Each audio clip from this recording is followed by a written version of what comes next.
ప్రపంచ ప్రఖ్యాతగాంచిన కంపెనీల్లో భారతీయుల జోరు పెరుగుతోంది. అంతర్జాతీయంగా ప్రభావం చూపే పలు కంపెనీల్లో కీలక స్థానాల్లో భారతీయ మూలాలున్న వ్యక్తులు ఎంపికవుతున్నారు. ఇప్పటికే మైక్రోసాఫ్ట్ సీఈఓగా సత్య నాదెళ్ల నియమితులై విజయవంతంగా దూసుకుపోతూ ఉంటే తాజాగా గూగుల్ కంపెనీ సీఈఓగా భారత సంతతికి చెందిన సుందర్ బాధ్యతలు స్వీకరించనున్నారు.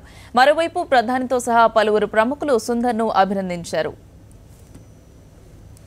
లేనిదే నిమిషం కూడా తోచదన్నట్లుగా తయారైన గూగుల్ కంపెనీలో ఒక్కసారిగా హఠాత్ పరిణామాలు సంభవించాయి. సెర్చ్ ఇంజిన్ గూగుల్ మరో కొత్త కంపెనీ ఆల్ఫాబెట్ను గూగుల్కు అనుసంధానంగా ఏర్పాటు చేసింది.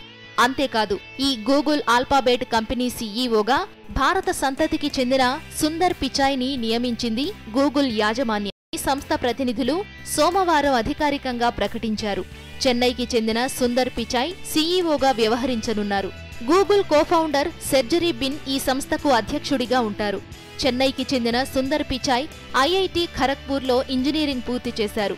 స్టాన్ఫర్డ్ యూనివర్సిటీలో ఎంఎస్, వార్టన్ స్కూల్ ఆఫ్ యూనివర్సిటీలో ఎంబీఏ పూర్తి చేశారు. 2004వ సంవత్సరంలో గూగుల్ సంస్థలో చేరిన సుందర్ ప్రస్తుతం సీఈఓ స్థాయికి ఎదిగారు.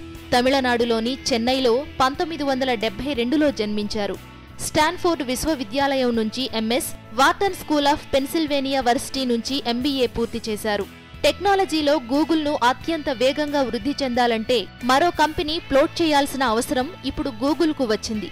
అందుకే ఆల్ఫాబెట్ను రూపొందించామని నిపుణులు చెబుతున్నారు.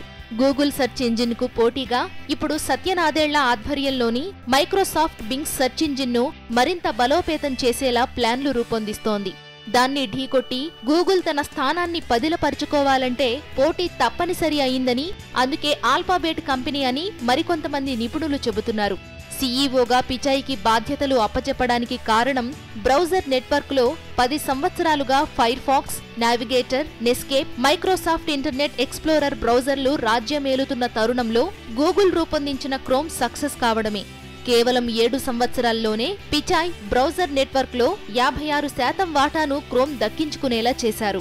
యూట్యూబ్ని ప్రపంచవ్యాప్తంగా బ్రాడ్కాస్టింగ్ ప్లాట్ఫామ్గా చేయడంతో పాటు సెర్చ్లో మరింత ఇన్నోవేషన్స్ తీసుకురావడం, ఇన్వెస్టర్లను అట్రాక్ట్ చేయడమే ఇప్పుడు పిచాయ్ ముందున్న కర్తవ్యంలా కనబడుతోంది. అయితే ఫేస్బుక్, ట్విట్టర్ లాంటి సోషల్ సైట్స్కు గూగుల్ రూపొందించిన social sites Orkut, Wave, Buzz, Google ప్లస్లు పోటీనివ్వలేక చతికిలపడ్డాయి. ఇప్పుడు పిచాయ్ రాకతో గూగుల్ మరోసారి అడ్వర్టైజింగ్ రంగంలో తన సత్తాను చాటుతుందో లేదో రానున్న రోజుల్లో తెలుస్తుంది. బిజినెస్ డెస్క్, సాక్షి న్యూస్.